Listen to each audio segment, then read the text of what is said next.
Muy buenas tardes, un gusto de saludarlos, es una emoción enorme estar aquí, en la oportunidad que nos da Dios de estar aquí en este nuevo local. Es un día histórico, como lo hemos dicho, desde la mañana, de las transmisiones de la mañana y gozarnos en la palabra de Dios, en temas tan vibrantes. Y estoy tan contento de llegar a sus hogares. Gracias a todos, un abrazo a todos los que se están conectando, a todos los que están en este momento visualizando esta transmisión en un tema que es vital para nosotros, en un tema que necesitamos estar sumamente atentos. Creo yo que va a ser muy revelador, muy importante, muy necesario, muy oportuno.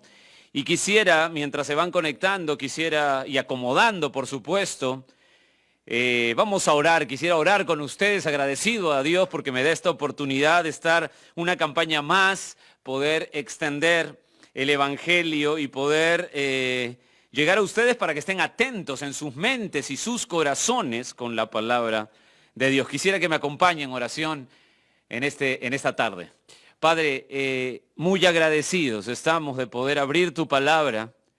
Oramos en el nombre de Cristo, el Señor de la iglesia, en el nombre de Cristo, que todos mis hermanos que nos están viendo ahora sean santificados por el entendimiento claro de tu palabra. Y también, Señor, oramos a todos los amigos que se están conectando, amigos invitados para analizar juntos la palabra de Dios, que tú hoy salves.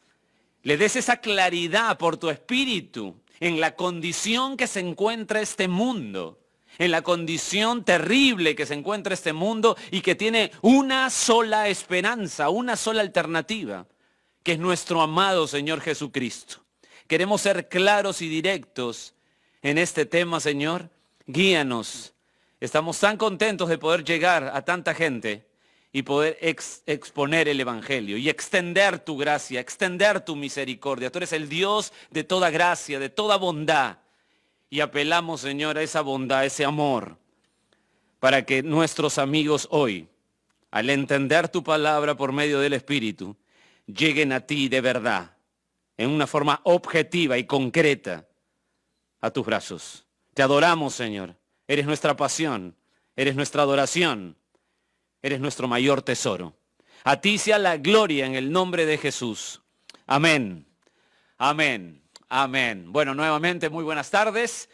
Y es un deleite llegar a todos ustedes saludando en primer lugar a mis amados hermanos de la Iglesia Bíblica Gracia Soberana y a nuestros hermanos y amigos que se conectan esta tarde para compartir un tema que quiero decirles algo. Es un tema difícil, es un tema demandante, un tema, diría yo, vital para las personas en general, pues sin lugar a dudas la humanidad en su conjunto tiene un conocimiento del carácter de Dios muy limitado, muy segmentado. Y déjame explicarte esto. Limitado con respecto a nuestra humanidad. Es decir, colocamos a Dios atributos. Escúchame bien que esto es muy importante para comenzar.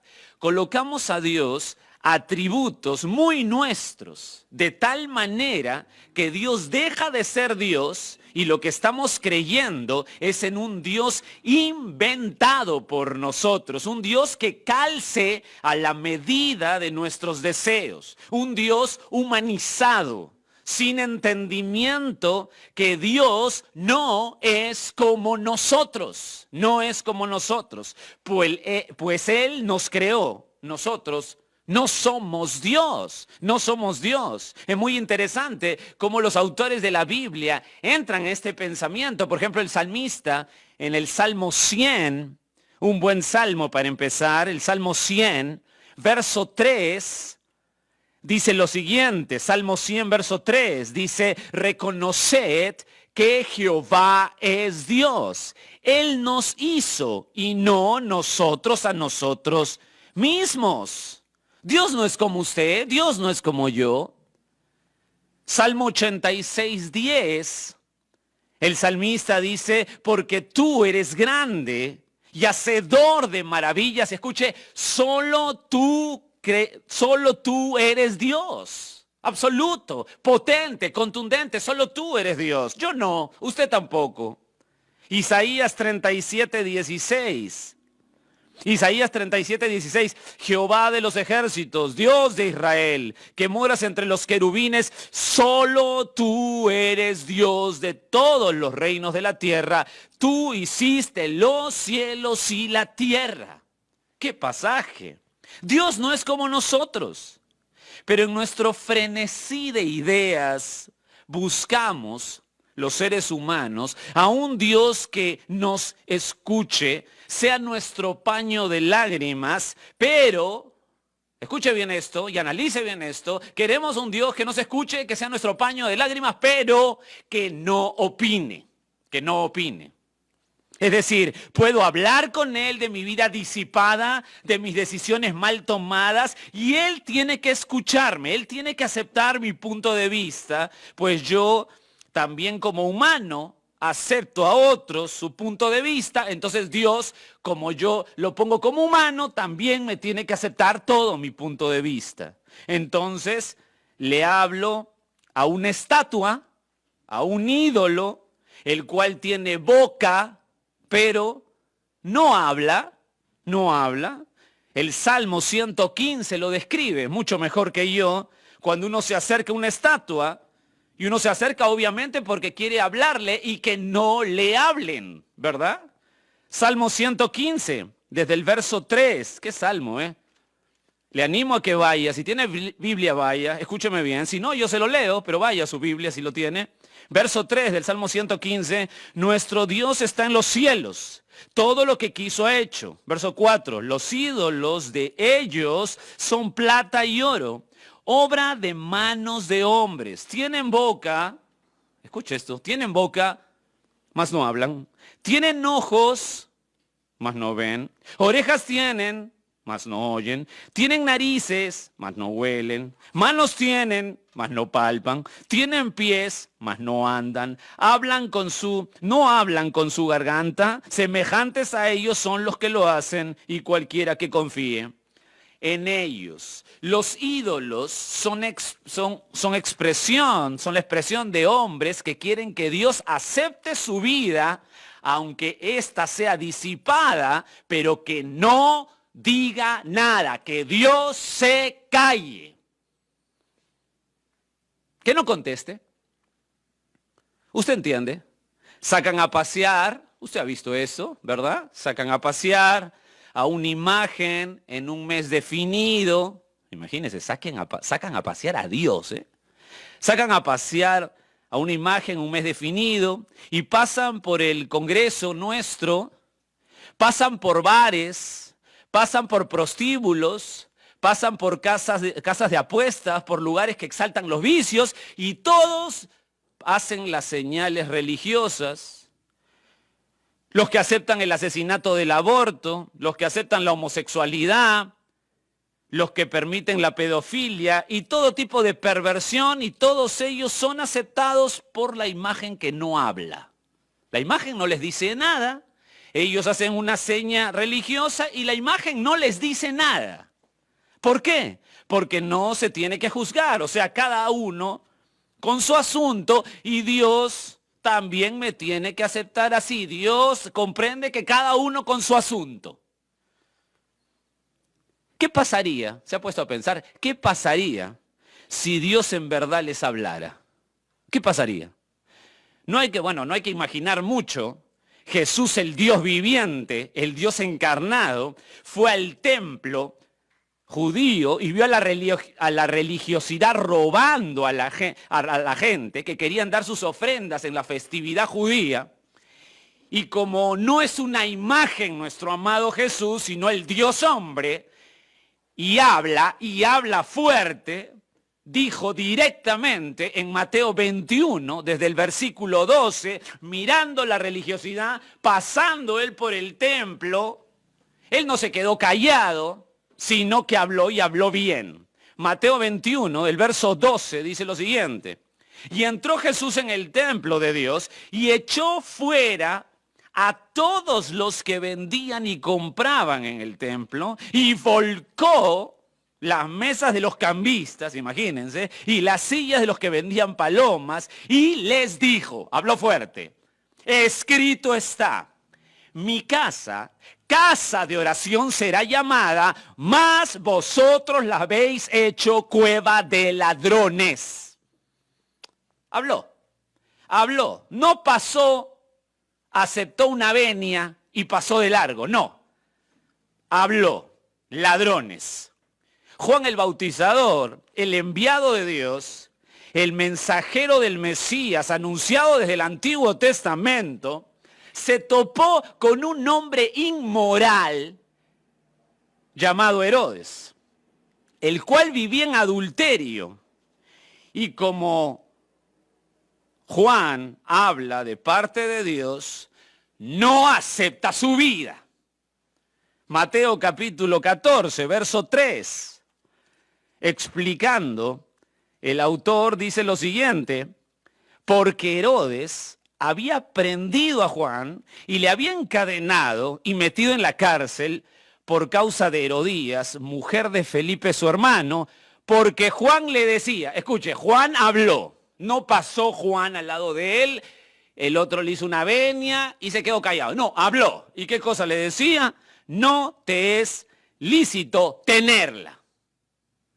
Directamente al gran Herodes, en su cara, acusándolo de inmoral. O sea, si te pones a pensar o si empiezas a hilar lo que estamos tratando en esta introducción, felizmente para los congresistas de nuestro país, Dios no tiene nada que ver con esa imagen, ¿verdad?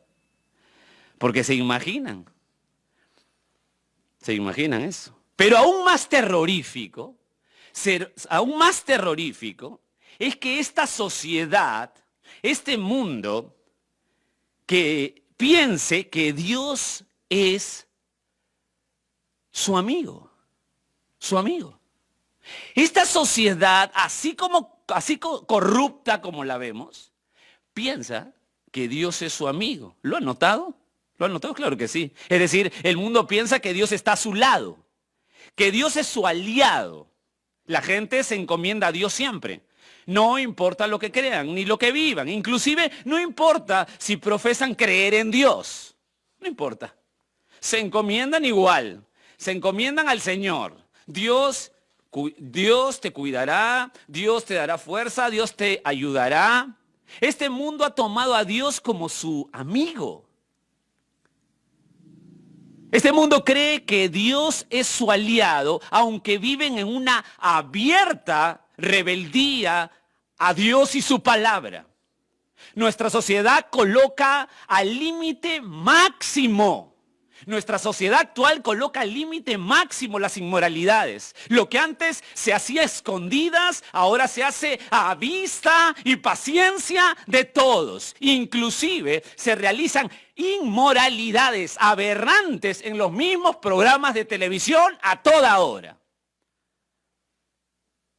Esta sociedad hace que Sodoma y Gomorra pareciera Disneylandia.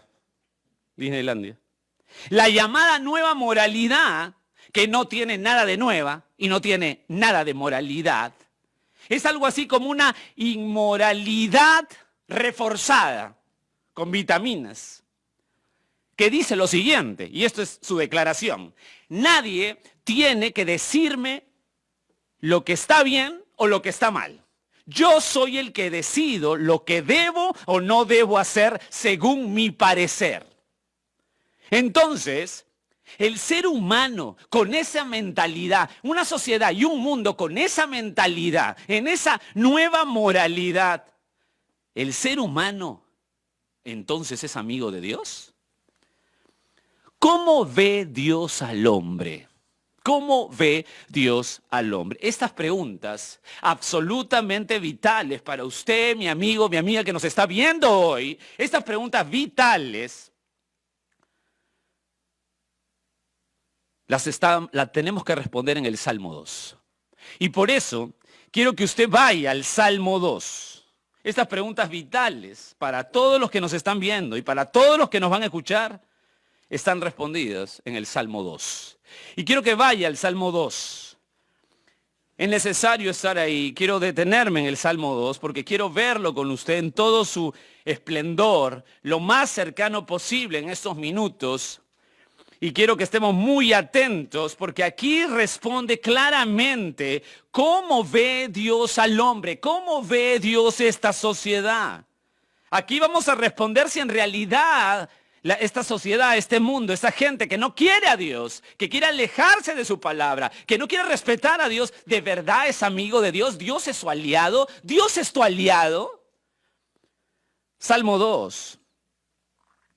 Antes de ir a leerlo, quiero que tu mente esté en el Salmo 2 y quiero con esto decirte y acomodarte que el Salmo 2 no fue el segundo salmo escrito, no fue el segundo salmo escrito.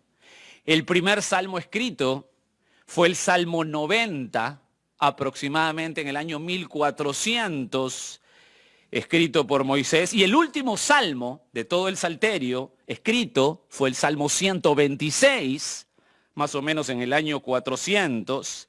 Es decir, los salmos tienen un compendio de 1000 años, de un milenio aproximadamente. Entonces es obvio que si no es el segundo salmo escrito, ¿por qué está como número 2? Bueno, es obvio que al colocarlo como segundo salmo fue absolutamente intencional. Algo quería mostrar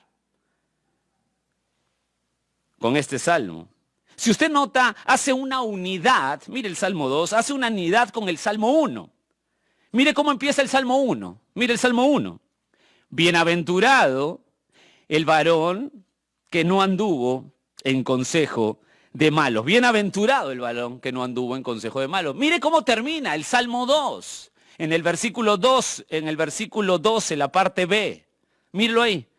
Bienaventurados todos los que en él confían. Hay una unidad ahí entre el Salmo 1 y el Salmo 2. Es intencional. Quiero que aprecie a primera vista la propuesta de dos caminos en el Salmo 1. El Salmo 1 tiene una propuesta de dos caminos. Y la elección del camino, la primera propuesta es la elección del camino con Dios, de la obediencia a Dios, y la segunda es la propuesta del camino de la perversión. Y ese camino de la perversión es tratado en el Salmo 2.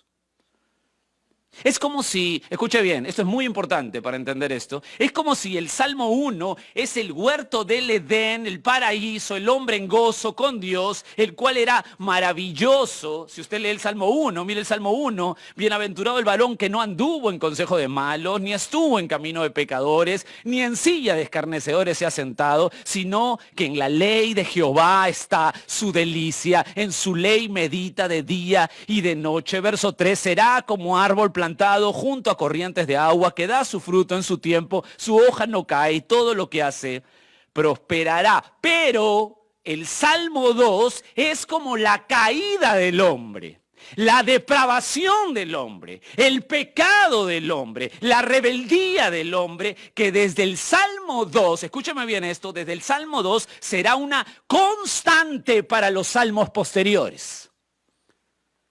Además, este salmo es mesiánico, es decir, David habla del Mesías directamente, habla de Cristo, y es usado en el Nuevo Testamento más de 7 veces para dar referencia de Jesucristo para el Antiguo Testamento. Un salmo sumamente mesiánico, sumamente de Cristo. Y ahora sí, vamos a entrar al Salmo 2, vamos a leerlo. Quiero que estén atentos, abran su Biblia, Salmo 2, dice así: ¿por qué se amotinan las gentes y los pueblos piensan cosas vanas?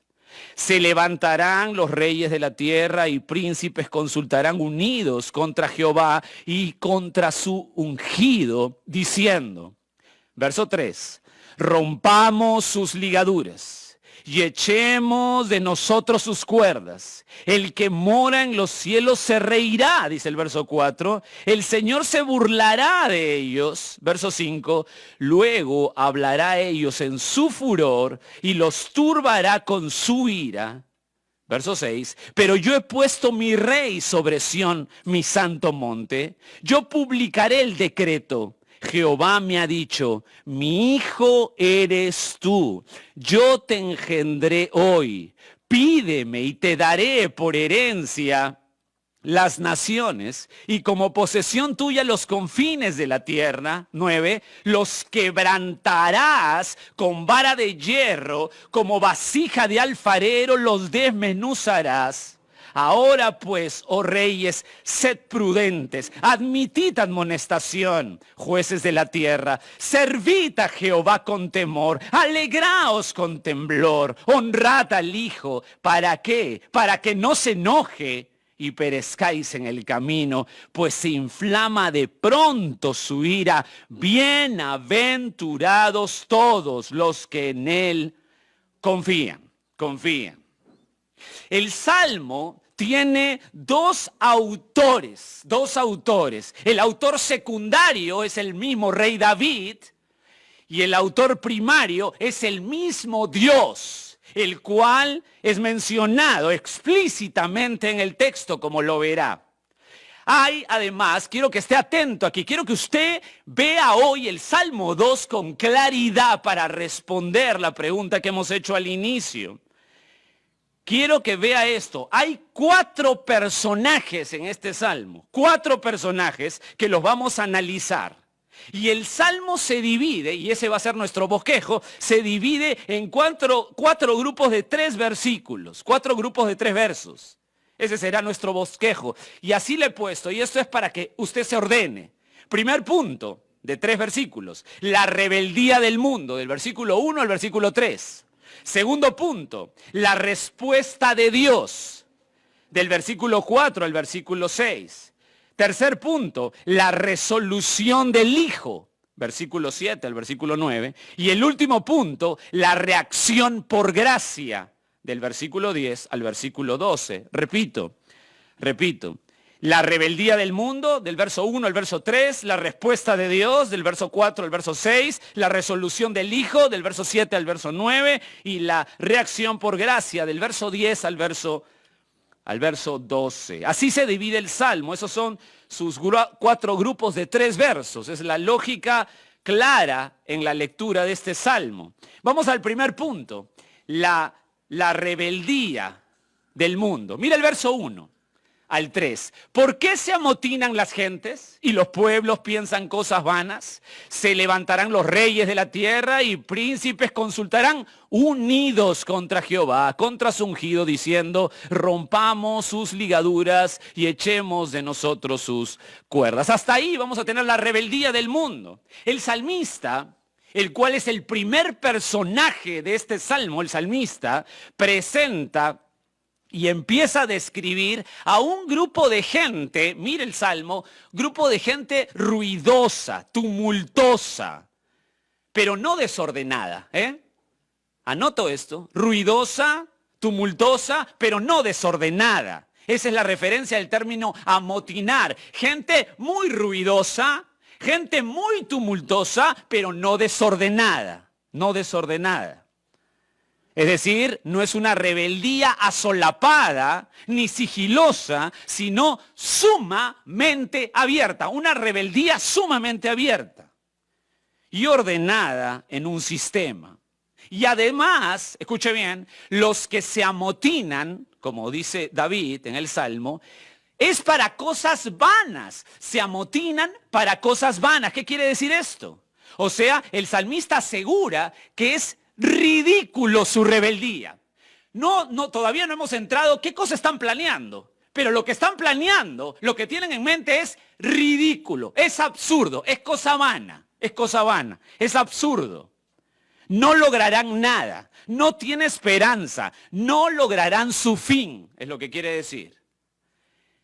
Ahora la pregunta es, ¿quiénes son esas personas que se amotinan? ¿Quiénes son esas personas que se amotinan? Mire el texto, por favor. Dice gentes, habla de pueblos, habla de reyes, habla de príncipes. ¿A qué se refiere el salmista? Respuesta: a toda persona, gobernante, rey o religión de este mundo que está en contra de la ley moral de Dios. O sea, toda persona que no está, escúcheme bien, porque quizá en este grupo está usted que me está mirando.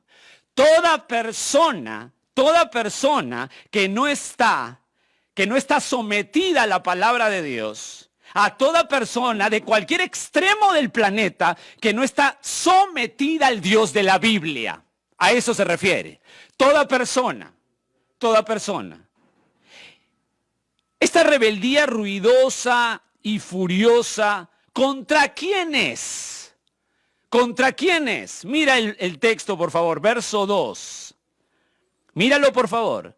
Se levantarán los reyes de la tierra y príncipes consultarán unidos contra Jehová y contra su ungido, diciendo. Hasta ahí.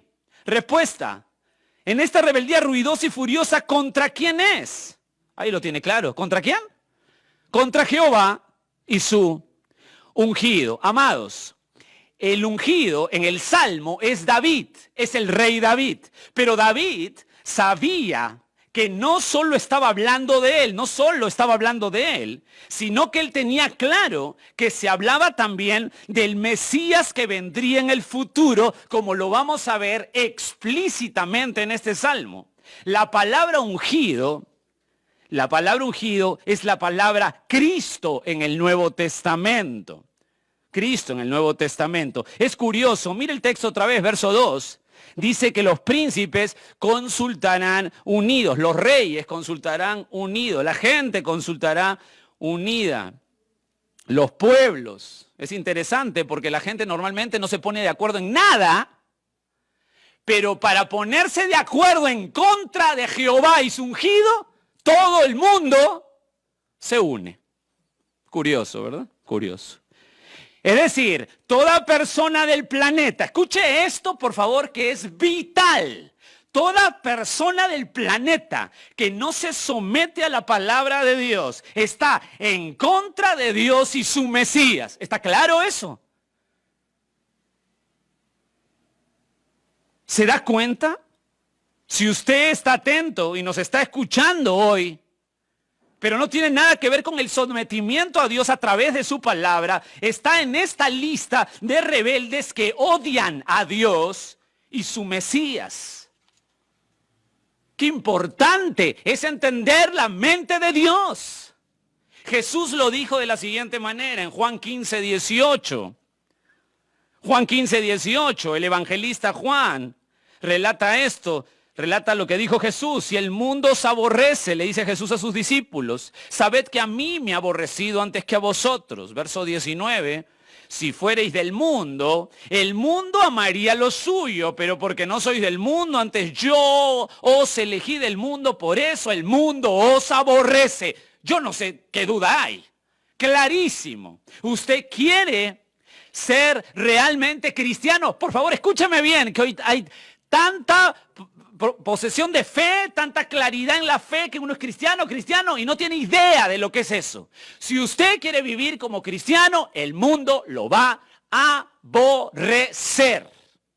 ¿Por qué? Porque aborrecen a Dios y aborrecen a su ungido.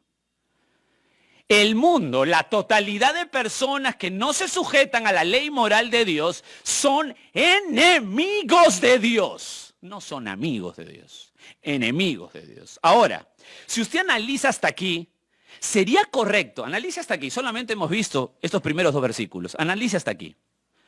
Sería correcto que las personas naturales, rebeldes a la obediencia de Cristo y su palabra, piensen que Dios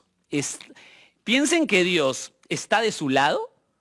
¿Usted cree que hasta aquí es coherente pensar que Dios está de mi lado si yo estoy dentro del grupo de personas que no me someto a la palabra de Dios? No me importa la palabra de Dios. Yo quiero un Dios, como decíamos al comienzo, que calce con lo que yo sienta. Si yo vivo en ese grupo, ¿sería coherente en los 2 primeros versículos pensar que Dios está a mi lado, está de mi lado? ¿Que Dios es mi aliado? ¿Que Dios es mi amigo? ¿Cómo expresa, seguimos en el Salmo 2, cómo expresa la gente, según el Salmo, su rebeldía? ¿Cómo lo expresa? Ya lo hemos visto.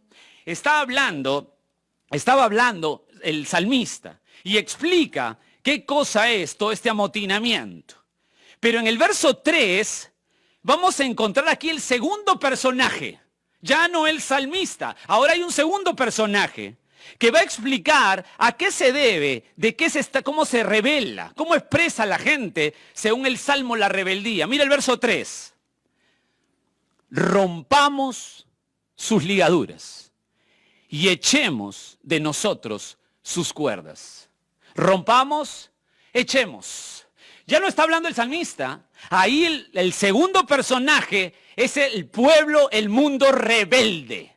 El mundo rebelde. Es un lenguaje metafórico. Lo que dicen es, ¿qué cosa dice el mundo rebelde? ¿Qué cosa dicen los que odian a Jehová en su ungido? ¿Qué cosa dicen? Yo no quiero estar gobernado por Dios. Quiero mi libertad. Yo no quiero estar gobernado por Dios. Yo no quiero estar bajo Dios. Quiero hacer lo que siento. Claro, digo que sí me gusta Jesús, pero a mi manera, a mi manera. Escuche, la gente rebelde a Dios no le gusta pensar que Dios domine por completo su vida, que el Dios del cielo, el eterno Dios, domine su vida. Eso no quieren, no les gusta pensar eso. Y que Él, o sea Dios, defina la vida del ser humano. Por favor, no hay que engañar a la gente. Ser de Cristo es vivir para el Señor, es ser dominado por Él a través de su palabra. No hay que engañarle a la gente y decirle que ser cristiano no importa cómo vivas, no importa quién te domine, no importa si tú mismo te gobiernas, pero eres cristiano porque hiciste una decisión. No, ser cristiano significa que Dios domine mi vida. Gálatas 2:20, el apóstol Pablo dijo lo siguiente, anótalo al margen, Gálatas 2:20, con Cristo estoy juntamente crucificado. Escucha lo que dice, ya no vivo yo, mas Cristo vive en mí. Ya no vivo yo, estoy desplazado, Él me domina. El Señor es el que domina, el que dice cómo debemos de andar, pero los rebeldes dicen no. Rompamos sus ligaduras, echemos de nosotros sus cuerdas, echemos. Por ejemplo, el matrimonio. El matrimonio es entre un hombre y una mujer, punto. Génesis 2:24. Y el mundo dice, no, quiero redefinir el matrimonio, quiero redefinir lo que es natural. Dios enseña que la persona empieza a existir en la concepción, Salmo 51:5. Y el mundo dice, no. Matemos al bebé en el vientre porque no es persona todavía. Dios dice que todos nacemos sucios, pecadores, que nuestra naturaleza es depravada, dignos del infierno, Romanos capítulo 3, del 10 al 18, y el mundo dice, no, somos buenos, saca lo mejor de tu corazón. Este verso 3, amados míos, del Salmo 2, es el comentario de Dios sobre la depravación del hombre. Es lo que es ese verso 3. El comentario de Dios sobre la depravación del hombre. Ese es el mundo de hoy. Ese es el mundo de hoy. Ese es el mundo rebelde en que vivimos. Ese es el mundo podrido y lleno de maldad, de gente anti Dios, en el que tenemos los creyentes verdaderos que predicar. En este mundo rebelde es el mundo que Dios nos ha puesto a predicar hoy. Imagínense. Este es la insurrección, la rebeldía del mundo. ¿En verdad usted cree hasta aquí en los 3 primeros versículos que Dios está de su lado? ¿Que Dios está del lado de la persona rebelde a la palabra de Dios? Escuche, si usted no vive sometido a la palabra de Dios, si usted no ama la Escritura, si usted no quiere ser dominado por la voz de Dios en su palabra, tiemble, escuche, tiemble de verdad, porque Dios es su peor enemigo. Tiemble, porque Dios es su peor enemigo. Sí, tema la pandemia, sí, témala andar cada día, sí, tema el andar cada día, pues Dios será letal con usted. Él no está en su bando. Y por eso es que después de entender la rebeldía del mundo, según el Salmo 2, del verso 1 al 3, el salmista plantea la respuesta de Dios. Esto es magnífico. Espero que esté con su Biblia y mirando el texto, porque después de ver a un mundo en contra de Dios, odia a Dios, a partir del verso 4 se empieza a ver la respuesta de Dios, se empieza a escuchar la respuesta de Dios. Verso 4. Segundo punto, la respuesta de Dios. Verso 4. El que mora en los cielos, escuche, se reirá. El Señor, escuche esto, se burlará de ellos. ¿Usted ha puesto a Dios en ese cuadro en su mente? Mi querido amigo y amiga que nos está mirando, ¿usted ha puesto a Dios en ese cuadro en su mente? El Señor se reirá, se burlará, dice el verso 4, de ellos. Verso 5. Luego hablará a ellos en su furor. ¿Escuchó? Hablará en su furor y los turbará con su ira. Verso 6. Pero yo he puesto mi rey sobre Sión, mi santo monte. Mire el texto, por favor. Vamos a analizarlo, porque esto es de terror. Míralo, por favor. El que mora, me encanta esto. El que mora, la frase el que mora o morar es, ¿sabe qué? Estar sentado, eso significa. Estar sentado.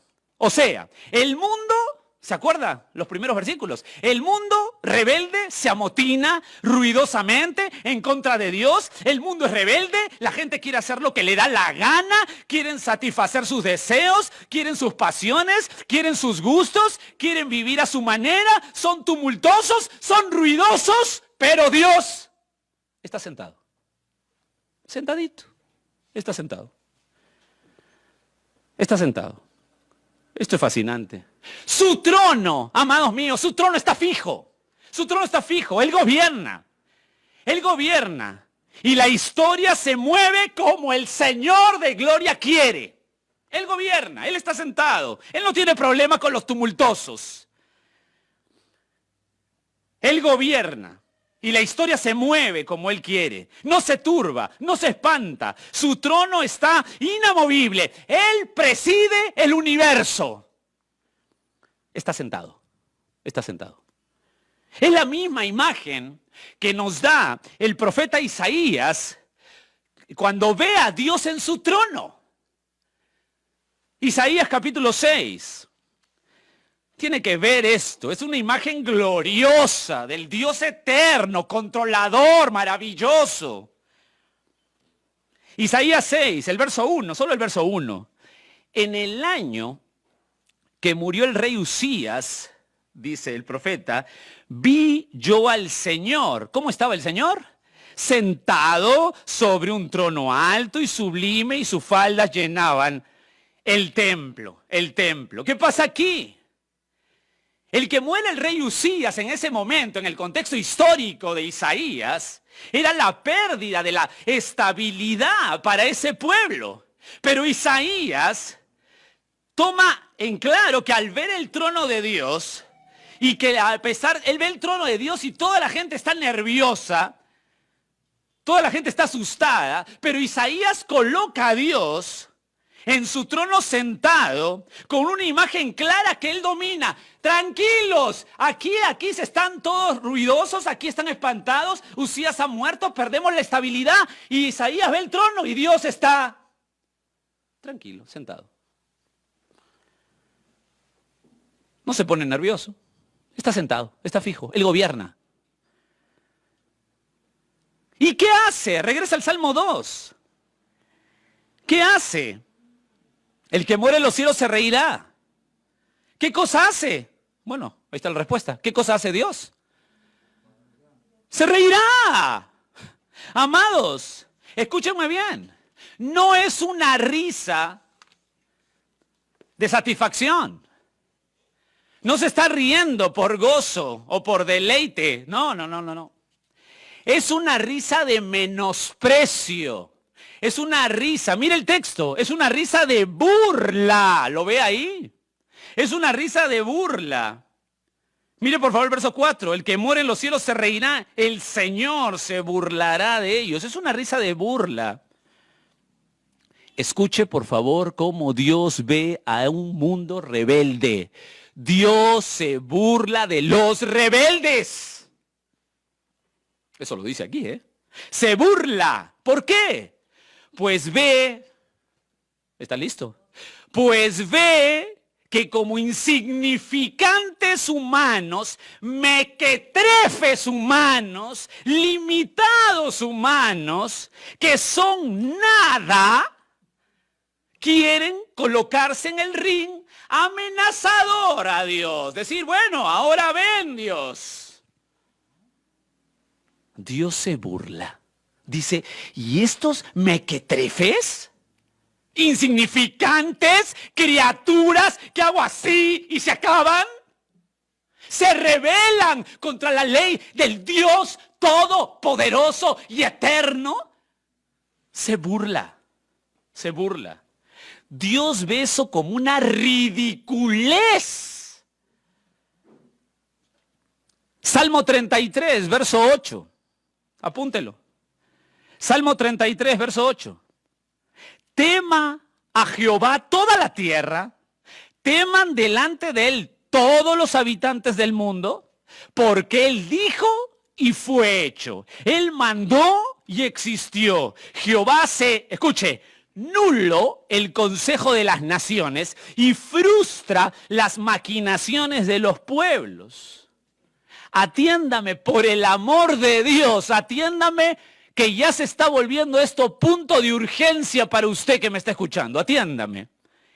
Él, dice el texto, es el Señor se burlará. ¿Sabe qué palabra dice ahí? El Señor es la palabra Adonai. ¿Y sabe a qué apunta Adonai? A la, me encanta esto, soberanía de Dios. Lo que está diciendo el autor es que Dios es soberano. Él es soberano, el dueño, el amo, el Señor. Y siendo el soberano y el Señor y el amo, el ser humano liliputiense quiere rebelarte ante su ley moral. El ser humano insignificante, mequetrefe, quiere rebelarse ante su ley moral. No somos nada. Escuche usted que le encanta que lo alienten y que le digan que es muy lindo dentro y que de su corazón está bien y que usted está muy limpio y que vamos y que tú puedes y que tú puedes. Escucha lo que dice Isaías. Isaías 40:15. El ser humano es nada. Isaías 40:15. He aquí, tiene que verlo esto. He aquí que las naciones... Esto es tan gráfico, que las naciones le son, está hablando de Dios, que las naciones le son como la gota de agua que cae del cubo. Por favor, ponga eso en la mente. ¿Usted le ha caído una gota de agua de un cubo que cae del cubo? Una gota. O como, esto es fascinante, escuche, o como menudo polvo en las balanzas le son estimadas. He aquí que hace desaparecer las islas como polvo. Por favor, mire, pose su mente en la frase menudo polvo. ¿Lo ve ahí? Menudo polvo. Bueno, déjeme decirle algo. Menudo polvo es ni siquiera el polvo. Menudo polvo es el subproducto del polvo. ¿Me dejo entender? El subproducto del polvo. O sea, no llega a ser polvo. Menos que el polvo. Entonces, menos que el polvo es para el soberano Señor todas las naciones juntas. ¿Qué le parece? ¿Qué le parece? Menos que el polvo son todas las naciones juntas. Verso 17 del mismo Isaías 40. No se vaya a Isaías. Como nada, ¿lo vio? Como nada son todas las naciones delante de él. Y en su comparación serán estimadas en menos que nada. Y que lo que no es. Escuche bien. Por favor, analice esto. Si que todavía hasta aquí puede soportar esto. Pero esto es lo que dice la Biblia. Escuche, ¿quién es Dios? Por favor, dejemos de un diosito de mentira, un Papá Noel, un peluche. Escuche, ¿quién es el santo Dios que usted tiene que rendir cuentas? Escuche bien. Tema esto. Todas las naciones para el soberano Dios son como nada, menos que el polvo. Todas las naciones juntas son menos que el polvo. ¿Está claro? ¿Qué será usted? ¿Qué seré yo? Y así tengo el descaro, la desfachatez de rebelarme a su ley moral. Qué ridículo es el ser humano que se cree algo, no es nadie. Dios se burla de él. Regresa al Salmo 2. Pues a partir del verso 5, si hasta aquí te ha parecido fuerte, déjame decirte algo. Todavía, esto está suave.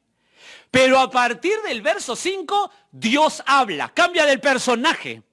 Dios, ahora es Dios quien habla. Dios Padre. A partir del verso 5 cambia por tercera vez el personaje en el Salmo.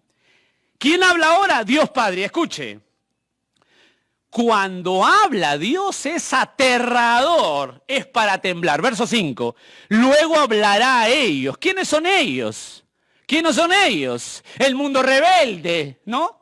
Hablará a ellos en su furor. Y los turbará, Dios mío, con su ira. A partir del verso 5 habla Dios. Y escuche, cuando habla Dios, se acabó las risitas, ¿eh? Se acabó la risa. Se acabó la risa. Ya no hay risa. Ahora Dios mira a la gente que pisotea su palabra. Mira a la gente que pisotea su ley moral. O sea, la gente que no quiere someterse al señorío de Dios, los mira y va a decir algo. Va a decir dos cosas. O sea, que si usted no se somete, usted que me está mirando, no se somete, por favor escúcheme bien, no se somete a su palabra, mire cómo se expresa Dios Padre. Escuche cómo se expresa. Primero, con su furor, dice el texto. ¿Qué le parece? Con su furor. Es la justa, escuche, furor es la justa indignación de Dios. Es como si saliera, la palabra furor en el hebreo, en forma gráfica, es como si le saliera a Dios humo de la nariz. Está sumamente enfadado con la gente que no se somete a su palabra. Escuche, sumamente enfadado. Sumamente enfadado. Pues son rebeldes, son necios. No solo con furor, sino, ¿está listo para esto? ¿Usted ha visto a Dios así? ¿Usted ha visto de verdad? ¿Este mundo rebelde ha visto a Dios así? ¿O creen que es su amiguito? Que no importa lo que hagan. Escuche, no solamente furor, sino que Dios, el Dios real, está con su ira. Ira. No solo con furor, sino con ira. Dios está irado con el pecador. ¿Me escuchó? Dios está irado con el pecador. ¿Cómo de que Dios está airado con el pecado y no con el pecador? ¿Cómo es esa frase que hoy tenemos en los lugares evangélicos, que Dios está airado con el pecado pero no con el pecador? Eso es antibíblico. Antibíblico. Dios está irado contra la gente que no viene a Él para someterse. ¿Me está escuchando esto? ¿Se está dando cuenta dónde está parado usted, mi querido amigo que me está escuchando, mi amiga que me está escuchando, joven? Escuche, ¿dónde está parado? Sigue este pensamiento y temblemos juntos. Salmo 5:4. Vaya al Salmo 5, ahí nomás, Salmo 5, verso 4. Sigue este pensamiento, por favor. Porque, dice el salmista, porque tú no eres Dios que se complace en la maldad. El malo no habitará junto a ti, verso 5, y los insensatos no estarán delante de tus ojos. Escucha esto. Aborreces a todos los que hacen iniquidad. ¿Qué hacemos con ese salmo? Salmo 7:11, mire el Salmo 7. Vaya, por favor. Verso 11. Dios es juez justo. Y Dios está airado contra el impío todos los días. Verso 12. Si no se arrepiente, Él, wow, escuche esto, afilará su espada, armado tiene ya su arco y lo ha preparado. ¿Ha escuchado eso? ¿Usted cree que si Dios lanza una saeta, acertará? ¿Dios fallará si lanza una saeta? Le aseguro que si Dios lanza una saeta, tenlo por seguro que acertará. Que acertará. Salmo 9:5, siga por favor. Esto es terrorífico. Este es el Dios de la Biblia contra el mundo que no se somete a su palabra. Salmo 9, verso 5.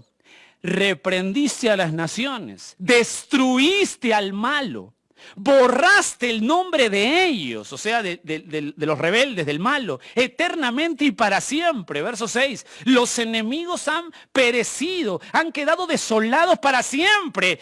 Y las ciudades que derribaste, su memoria pereció con ellas. Verso 7, pero Jehová permanecerá para siempre, ha dispuesto su trono. ¿Para qué? Juicio. Salmo 11, verso 4, siga por favor. Este es el Dios de la Biblia.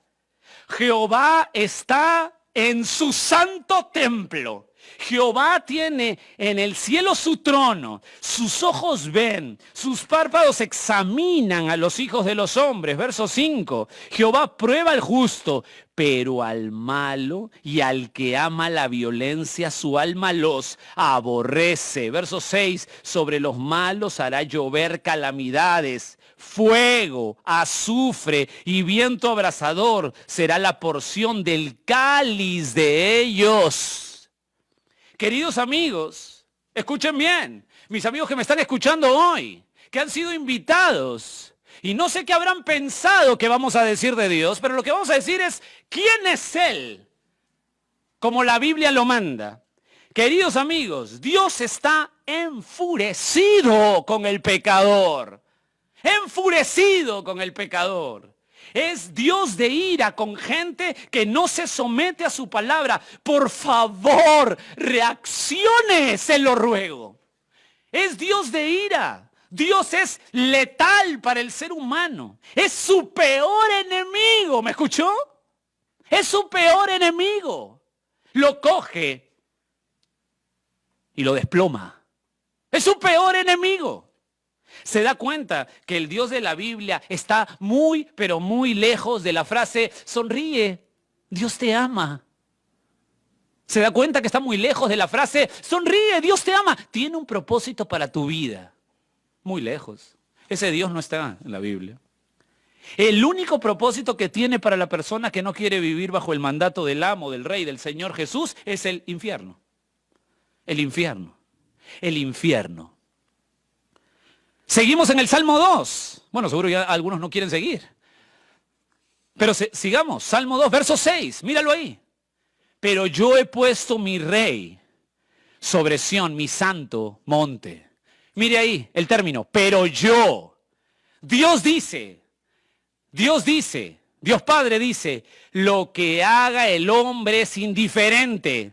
Yo he puesto a mi rey sobre Sión, mi santo monte. O sea, Dios colocó a David sobre Sión, sobre Jerusalén, es lo que quiere decir, sobre Jerusalén. Pero el Salmo no pierde de vista al hermano mayor de David. ¿Quién es el hermano mayor de David? El Señor Jesucristo, que es colocado a la diestra del Padre en la ciudad celestial. Es decir, el hombre puede hacer lo que quiera, pero el control es de Dios. El control es de Dios. Y ha colocado a su Hijo, al Cristo, en su trono celestial donde gobierna con autoridad. Y ahí no hay elecciones en el cielo, no hay debates, no hay concursos. Ahí se hace lo que Dios dice y punto. Y punto. El Señor Jesús hará, inclusive, escuche esto para que vea lo soberano que es, hará inclusive que la maldad de los rebeldes sea para su gloria, para su honra y para su alabanza. ¡Qué Dios! Esto es tremendo, esto es tremendo. Ya vimos la rebeldía del mundo, ya vimos la respuesta de Dios. Ahora vamos a ver la resolución del Hijo. Resolución del Hijo. Mira el verso 7. Verso 7. Yo publicaré el decreto. Jehová me ha dicho, mi hijo eres tú. Yo te engendré hoy. Pídeme, qué famoso versículo, ¿verdad? Pídeme y te daré por herencia a las naciones y como posesión tuya los confines de la tierra. Los quebrantarás con vara de hierro, como vasija de alfarero, los desmenuzarás. Ruego su máxima atención. Yo publicaré el decreto o la resolución, es la palabra aquí. Por eso llamo la resolución del Hijo. Yo publicaré el decreto o la resolución. Ahora, la pregunta es, ¿quién habla? ¿Quién habla ahora en el verso 7? Bueno, aquí aparece el cuarto personaje. Ya no es el salmista, ya no es la gente rebelde a Dios, ya no es Dios Padre. ¿Quién habla aquí? El Hijo, el Hijo. Y el Hijo va a relatar lo que el Padre le ha prometido. Por favor, no pierda esto, que esto es formidable, pero es terrorífico. Escuche lo que va a relatar el Hijo, lo que el Padre le ha dado. El Hijo. ¿Qué le dice el Padre al Hijo? Verso 7. Mi Hijo eres tú, yo te engendré hoy. Es lo primero que le dice el Padre. Mi Hijo eres tú, yo te engendré hoy. No le está diciendo por si acaso que Jesús fue creado o que Jesús, el Mesías, tiene un origen y no estaba en la eternidad. Pues esto lo utilizan mucho las sectas satánicas para negar la deidad de Jesús. No, eso no dice aquí. Entonces, ¿a qué se refiere? Escúcheme bien. ¿Sabe a qué se refiere? Mi hijo eres tú, yo te engendré hoy. Escucha bien. Se refiere a la resurrección. Por favor, escúchame y atiende. ¿Resurrección aquí 1000 años antes de la cruz? Sí. Aquí está la resurrección de Cristo, 1000 años antes que suceda. Tienes que ir a Hechos capítulo 13. Por favor, vaya al libro de los Hechos de los Apóstoles, capítulo 13. Esto es emocionante. Quiero decirte exactamente lo que dice el Salmo 2, pero quiero interpretarte bien este verso 7 del Salmo 2 según Hechos 13, 32. Dice ahí, nosotros también nos anunciamos el Evangelio. ¿Escuchó? También os anunciamos el Evangelio de aquella promesa hecha a nuestros padres. Hay una promesa hecha a nuestros padres. Verso 33 de Hechos 13. La cual Dios ha cumplido a los hijos de ellos, a nosotros, escucha, resucitando a Jesús. ¿Y dónde estaba escrito eso? Sigue leyendo. Como está escrito también, ¿en dónde? Salmo 2. Mi hijo eres tú, yo te engendré hoy. Jesús, escúchame bien. Jesús resucitó, dice Pablo. Estaba escrito, dice el apóstol, 1000 años antes en el Salmo 2. La explicación de Pablo es esta, escuche. La tumba la coloca como el vientre de una mujer que va a dar a luz, está a punto de dar a luz y dio a luz cuando salió de la tumba. Jesús. El Padre lo prometió, lo resucitó y lo coloca. Y aquí está el punto del Salmo 2. Lo coloca como el Rey de Reyes y el Señor de Señores. ¿Me dejo entender? Ve a la tierra como un vientre, la tumba como un vientre, va a dar a luz y cuando da luz sale Jesús de la tumba. Mi hijo eres tú, yo te he engendrado hoy. No habla de que recién lo engendró o no habla que no estuvo en la eternidad. Habla de un hecho, el hecho de la resurrección. Y lo coloca Jesús a su hijo como el Rey de Reyes y el Señor de Señores con toda la autoridad. Filipenses 2, tiene que apuntar, verso 9, lo explica magistralmente Pablo. Escuche Filipenses 2:9. Por lo cual Dios también lo exaltó hasta lo sumo y le dio un nombre que es sobre todo nombre. ¿De quién está hablando? Del resucitado, del Hijo, para que en el nombre de Jesús explícitamente se doble toda rodilla de los que están en los cielos, en la tierra, debajo de la tierra, y toda lengua confiese que Jesucristo es el Señor para gloria de Dios Padre. Lo coloca, escuche, regrese su pensamiento al Salmo 2, le promete al Hijo, te coloco como exaltado. Y ahora, por favor, Esto es clave. Mis amigos, escúchenme bien. Coloca a Jesús como exaltado. Y estoy seguro que todos los que me están mirando dicen, qué lindo, qué bien. Algunos dicen, amén. Pero la pregunta es, ¿para qué? Por favor, escucha. ¿Para qué menciona el Hijo la promesa del Padre que lo va a colocar como exaltado? ¿Para qué? Mírelo ahí. Verso 8. Pídeme y te daré por herencia las naciones y como posesión tuya los confines de la tierra. ¿Lo ve ahí? ¿Lo ve ahí? Escúcheme bien. Sobre todo para el mundo evangélico es esto, ¿eh? Lo que menos es este verso, lo que menos es un versículo misionero. O sea, lo que menos es este versículo, es un versículo para ir a las misiones. No tiene nada que ver ese versículo para las misiones. Lo que le está diciendo Dios como promesa al Hijo, lo relata el Hijo, lo que el Padre le dijo al Hijo es, te daré estas naciones rebeldes, todas estas naciones que odian a Dios y a su ungido, todas estas naciones que no se someten a Dios, te las voy a dar, hijo. ¿Para qué? Verso 9. ¿Escuchaste? Los quebrantarás con vara de hierro, como, mira el símil, como vasija de alfarero los desmenuzará. Damas y caballeros, escuchen al Dios de la Biblia. Tiemblen las naciones, tiemblen la gente sin Cristo, tiemblen mis parientes y los tuyos sin el Señor. Tiemblen. El Hijo tiene la misión de destruir, desmenuzar. Esa es la palabra que utiliza aquí. Desmenuzar las naciones que desafían a Dios, que no se someten a Dios. Esto es juicio. El Hijo de Dios, Cristo mismo, ha sido encomendado por el Padre para juicio a todo aquel que no se rinde a Él, que no quiere bajar su cabeza ante la ley moral de Dios.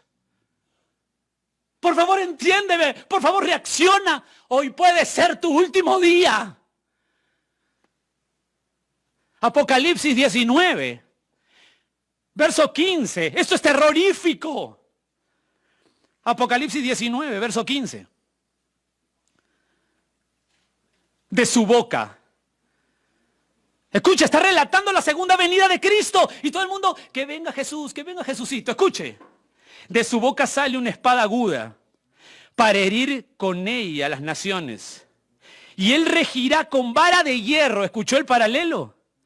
Y él pisa el lagar del vino del furor y de la ira del Dios Todopoderoso. Escuche bien. Es una escena terrorífica. Es la figura de una vara, por favor, atiéndame bien. Es la figura de una vara muy dura, vara de hierro, lo colocan ahí, muy fuerte, que parte la vasija frágil. ¿Quién es la vasija frágil? El hombre.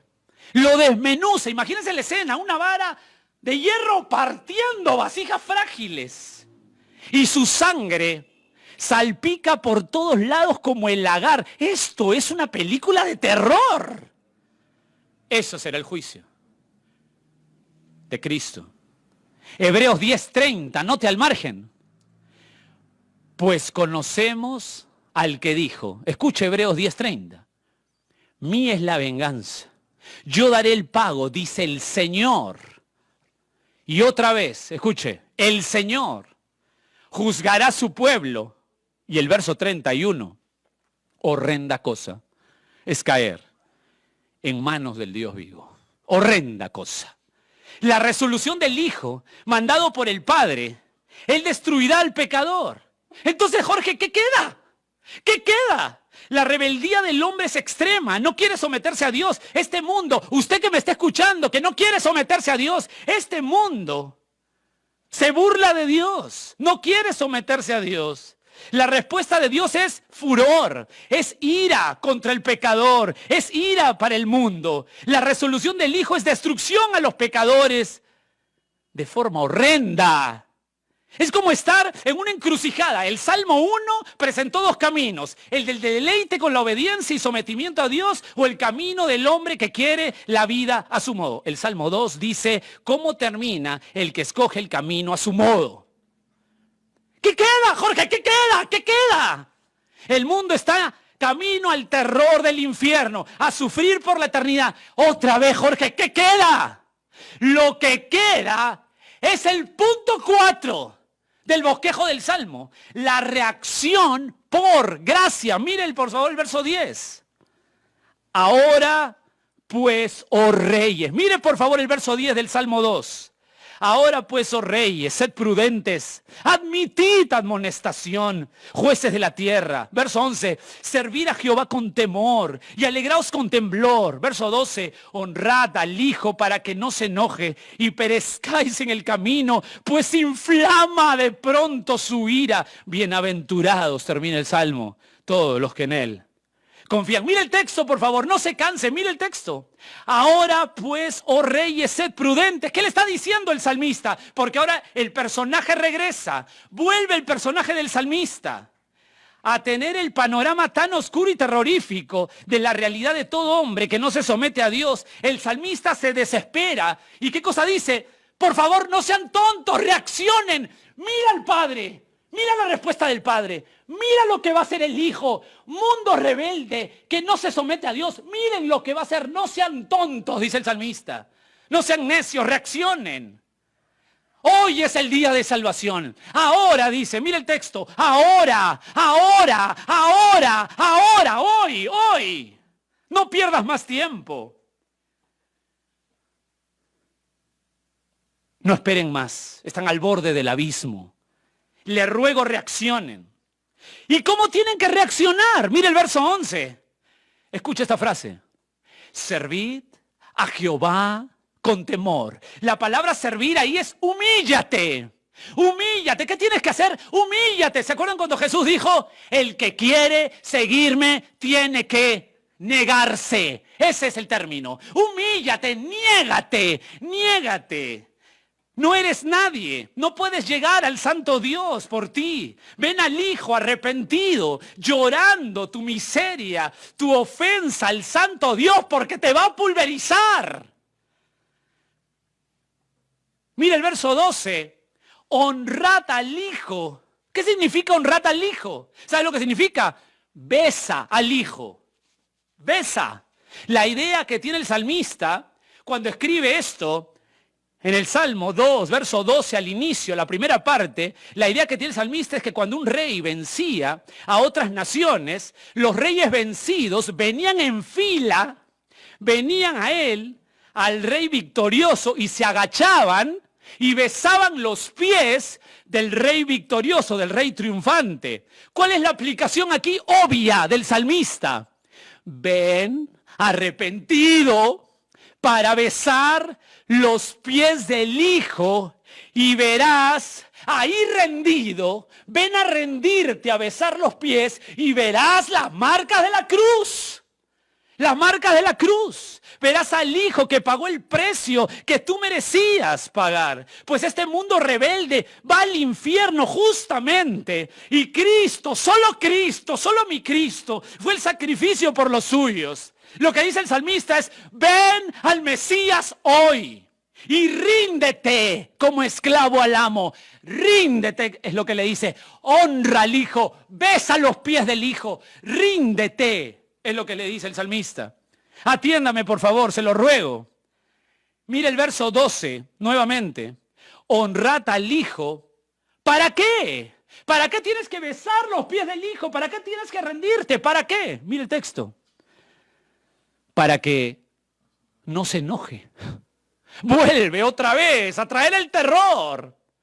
Esto parece la predicación de Jonathan Edwards, que tenía a todos agarrando las sillas, colocando a Dios frente a todos y colocando y diciendo, ¿qué hace Dios? ¿Cómo es Dios airado contra los pecadores y la gente se tomaba la mesa, no sabía qué hacer. Esto es así. Ven a Él, bésalo y ríndete para que no se enoje y perezcas en el camino. Pues se inflama de pronto, ¿qué cosa? Su ira. Atiéndeme, por favor, te lo ruego. Si no lo haces, si no te rindes, escúchame bien, el infierno te espera. Te espera con toda seguridad. No hay esperanza. Si no agachas la cabeza y te rindes a besar los pies del Hijo, si no te rindes, el infierno te espera. Por favor, reacciona. Reacciona de una vez, tú que me estás escuchando. Ven de una vez arrepentido a los pies de Cristo. Jonathan Edwards dijo en forma apasionada, predicando su sermón, dijo: mira de quién es la ira. Es la ira de un Dios infinito. Fin de la cita. Le dice al hombre: mira, por favor, reacciona, date cuenta de quién es la ira. No es la ira de tu jefe de trabajo, no es la ira de tu hijo, de tu esposa, de tu tío, de tu papá. Es la ira del Dios infinito sobre ti. Jorge, quiero escapar de esa ira. Quiero escapar de ese furor. Quiero salir corriendo desesperadamente de la ira que me espera. Y es ahí, amados míos, que el salmista da esa maravillosa, genial invitación gratuita. Y el único requisito, escúchame bien, el único requisito para escapar de ese furor y de esa ira. El único requisito, mira el verso 12, la parte B. Bienaventurados todos los que en Él confían. ¿Escuchó? Todos los que en Él confían. Es decir, ¿quieres la salida? ¿Quieres escapar del infierno? Entonces, ven por la fe. Es decir, confiando que la única esperanza para que la ira y el furor de Dios no sea sobre ti y sobre mí, la única esperanza es confiando por la fe en nuestro amado Señor Jesucristo. Ven al Mesías, dice David. Ven confiando en el Mesías, que Él es amplio en perdonar si te arrepientes. Él es amplio en darte misericordia si vienes a Él rendido y negado a ti. Es amplio en perdonar. El glorioso, misericordioso Señor Jesucristo es el que perdona, porque Él murió en la cruz y resucitó al tercer día. Él murió por mis pecados, siendo el sacrificio perfecto. Ven por la fe. Cree en el Señor Jesús y serás salvo, dice la Escritura. Fuera del Hijo, todos son enemigos de Dios. Y Dios será, escucha, letal con usted, si no viene en arrepentimiento. Si no viene con la cabeza baja, besando los pies del Mesías. Si no, Dios será letal. Tiene dos opciones. O Dios será letal con usted, o si viene el Hijo, somos aceptos en el amado. ¿Qué va a hacer hoy? ¿Qué va a hacer hoy? ¿Qué va a hacer en esta tarde? ¿Seguir su rutina de vida en medio de una sociedad rebelde que camina al infierno? ¿Seguir su rutina pensando que usted está bien con Dios porque le dice Diosito, porque dice que todo le va a salir bien porque Dios está a su lado? ¿O va a venir de una vez por todas en arrepentimiento, besando los pies, confiando en Él por la fe, sabiendo que toda esa ira cayó en el Hijo crucificado y que es la única manera de que esa ira no caiga sobre usted y sobre mí? Venga Cristo hoy. Oramos. Padre, hay gente que nos está viendo en este momento de seguro, por tu misericordia, que están entendiendo que están en esa maraña, en ese tumulto, dentro de un mundo perverso que está caminando a la condenación eterna. Pero en esta tarde, quizá han escuchado esa alerta, ese pedido del salmista que reaccionen, porque no hay esperanza. El Padre está irado, el Hijo viene a cumplir los designios del Padre, a destruir al pecador en su segunda venida. No queda mucho tiempo. Por favor, coloca en el corazón de mis amados amigos que me están escuchando urgencia, sentido de urgencia, para que tú llegues a ellos por la fe, para que ellos vean a Cristo precioso, para que vean que Cristo es su única alternativa y lo abracen con todo su corazón, para que sepan que el sacrificio del Dios Santo encarnado es suficiente para que la ira y el furor del Dios eterno nos toque. Es suficiente su sacrificio. Es suficiente, es un escudo perfecto para los suyos. Padre, oramos en una tarde especial para que la gente que nos está mirando pueden asistir a iglesias, a un montón de lugares, o hacerse señas religiosas o ritos, pero que tomen las cosas en serio y vengan a ti en arrepentimiento, rendición y por la fe a tener ese encuentro contigo, Señor. Te adoro, Padre, te bendigo, y que ellos en este momento estén clamando por perdón, clamando por misericordia, porque saben que el furor y la ira de Dios está pronto. Dios ha tomado su arco y está listo y cargando su saeta. Y si Él la lanza, Él nunca falla. Padre, ten misericordia. Ten misericordia de nuestros familiares que están sin ti. Ten misericordia de nuestros amigos que están sin ti. Llega a ellos a través de nuestro amado Jesucristo, que es la única esperanza. Y Padre, oro por mis hermanos que están escuchando, para que prediquen a Cristo en todo momento, con urgencia, para que sean santificados por el Evangelio, para que vean la urgencia y para que no dejen más tiempo, para que no dejen de lado la tarea más importante, que es exaltar a Cristo y colocarlo como la cabeza absoluta de este mundo que se pudre, va al infierno, y Él mismo tiene la encomienda del Padre de juzgarlo. Te adoro, Señor. Te bendigo. Y gracias por tu palabra y gracias por darle esa oportunidad a tanta gente. Oramos agradecidos. En el nombre de Jesús. Amén. Amén.